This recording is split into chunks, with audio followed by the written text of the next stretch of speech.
虫洞的出现，它把整个宇宙的这个距离的障碍消除了，它让这个宇宙整个的成为联系很紧密的一个整体。超级文明它有2个方式来得到虫洞。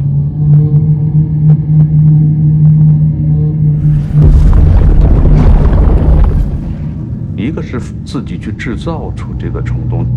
再一个就是发现大自然中、宇宙中已经存在的虫洞。